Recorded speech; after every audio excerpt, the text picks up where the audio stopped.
اسلامی فوج کے عظیم کمانڈر اور دنیا کی تاریخ کے کم عمر ترین جرنیل محمد بن قاسم کی داستان شجاعت اور ان کے سنسنی خیز کارناموں کی کہانی قسطوار آپ کی خدمت میں کووڈ ٹروس چینل کی طرف سے پیش کی جا رہی ہے۔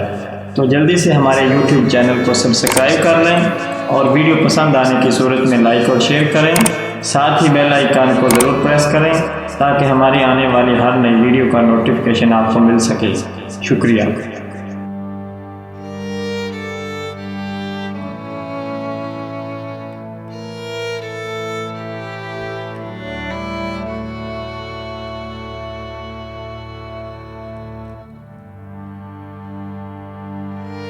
ہندوستان کے مغربی ساحل کی اہم بندرگاہوں اور جزیرہ سرندیپ یعنی موجودہ سری لنکا کے ساتھ ایک مدت سے عربوں کے تجارتی تعلقات چلے آتے تھے۔ زمانہ جاہلیت میں چند عرب تاجر سرندیپ میں آباد ہو گئے تھے، اور جب عرب میں ایک نئے دین کا چرچا ہونے لگا تو یہ دین ان تاجروں کو اپنے آباء و اجداد کے مذہب کو ترک کرنے پر آمادہ نہ کر سکا۔ لیکن ایرانیوں اور رومیوں کے مقابلے میں عرب کی شاندار فتوحات کی خبریں سن کر ان کی قومی عصبیت جاگ اٹھی۔ ایران عرب کے مقابلے میں ایک متمدن ملک سمجھا جاتا تھا، اس لیے ہندوستان کے بازاروں میں عرب کے مقابلے میں ایران کی مصنوعات کی زیادہ قدر تھی۔ اس کے علاوہ ہندوستان کے حکمران ایران کو ایک طاقتور ہمسایہ خیال کرتے تھے، اور عربوں کے مقابلے میں ایرانی تاجروں کو زیادہ عزت کی نگاہ سے دیکھا جاتا تھا۔ اگر شام سے کوئی قافلہ آ جاتا تو روما کی قدیم ستوت سے مرعوب ہندوستانی انہیں بھی عربوں سے زیادہ مراعات دیتے، لیکن حضرت ابوبکر صدیق رضی اللہ تعالی عنہ اور حضرت عمر فاروق رضی اللہ تعالی عنہ کی شاندار فتوحات نے عربوں کے متعلق ہمسایہ ممالک کے باشندوں کا زاویہ نگاہ تبدیل کر دیا۔ سرندیپ اور ہندوستان کے دوسرے حصوں میں آباد ہونے والے وہ تاجر جو ابھی تک عرب کے اندرونی انقلاب سے متاثر نہیں ہوئے تھے، کفر کے مقابلہ میں اسلام کی فتوحات کو ایرانیوں اور رومیوں کے مقابلہ میں عرب کی فتوحات سمجھ کر خوشی سے پھولے نہ سماتے تھے۔ عربوں کے نئے دین سے ان کی نفرت اب محبت میں تبدیل ہو رہی تھی۔ اس زمانے میں جن لوگوں کو عرب جانے کا اتفاق ہوا وہ اسلام کی نعمتوں سے مالا مال ہو کر واپس آئے۔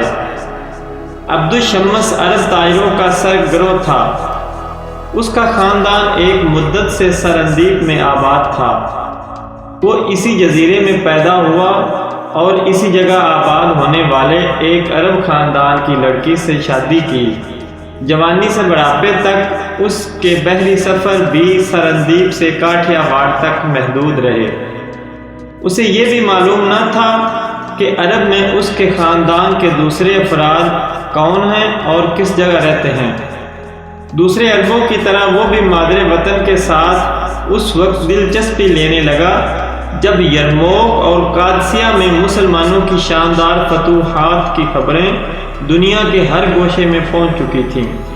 موجودہ راجا کے باپ کو انہی خبروں نے عرب کے ایک گمنام تاجر کی طرف دوستی کا ہاتھ بڑھانے پر آمادہ کیا تھا۔ اس نے عبد الشمس اور اس کے ساتھیوں کو دربار میں بلایا اور بیش قیمت تحائف دے کر رخصت کیا۔ سن 45 ہجری میں اپنے باپ کی وفات کے بعد نئے راجا نے تخت نشین ہوتے ہی عبد الشمس کو بلایا اور کہا، مدت سے ہمارے ملک میں تمہارے ملک کا کوئی تاجر نہیں آیا۔ میں عرب کے تازہ حالات معلوم کرنا چاہتا ہوں۔ مجھے تمہارے نئے دین کے ساتھ دلچسپی ہے۔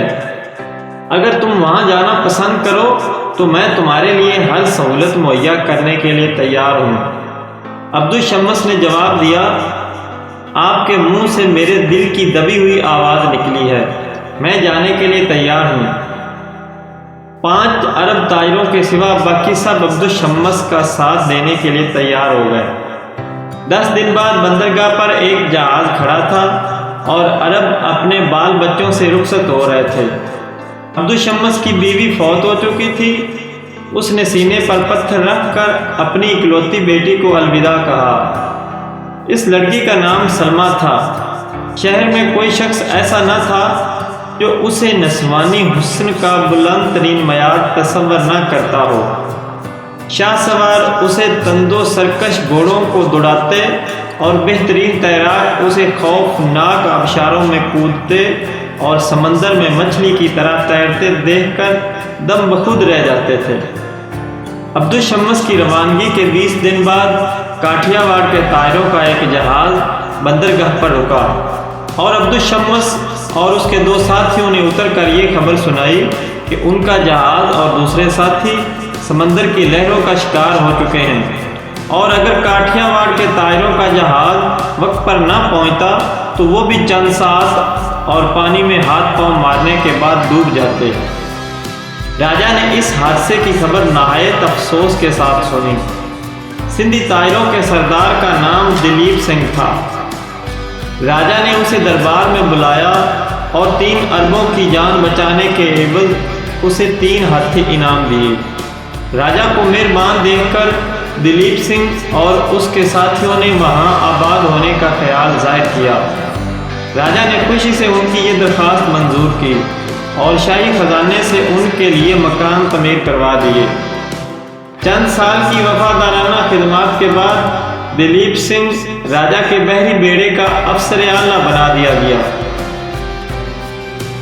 اس واقعہ کے 3 سال بعد ابو الحسن پہلا مسلمان تھا جسے تجارت کا ارادہ اور تبلیغ کا شوق اس دور افتادہ جزیرے تک لے آیا۔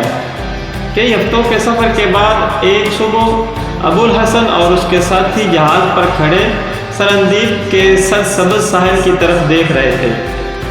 بندرگاہ کے قریب مرد، عورتیں اور بچے کشتیوں پر سوار ہو کر اور چند تیرتے ہوئے لوگ جہاز کے استقبال کو نکلے۔ ایک کشتی پر ابو الحسن کو جزیرے کی سیاہ فام اور نیم عریاں عورتوں کے درمیان ایک اجنبی صورت دکھائی دی۔ اس کا رنگ سرخ و سفید اور شکل و صورت جزیرے کے باشندوں سے بہت مختلف تھی۔ دوسری کشتیوں سے پہلے جہاز کے قریب پہنچنے کے لیے وہ اپنی کشتی پر کھڑی 2 تنومند ملاحوں کو جو کشتی کے چپو چلا رہے تھے ڈانٹ ڈپٹ کر رہی تھی۔ یہ کشتی تمام کشتیوں کو پیچھے چھوڑتی ہوئی جہاز کے ساتھ آ لگی۔ لڑکی نے ابو الحسن کی طرف دیکھا اور اس نے بے باک نگاہوں کا جواب دینے کی بجائے منہ دوسری طرف پھیر لیا۔ ابو الحسن کے ساتھیوں کو بھی عورتوں کا نیم عریاں لباس پسند نہ آیا۔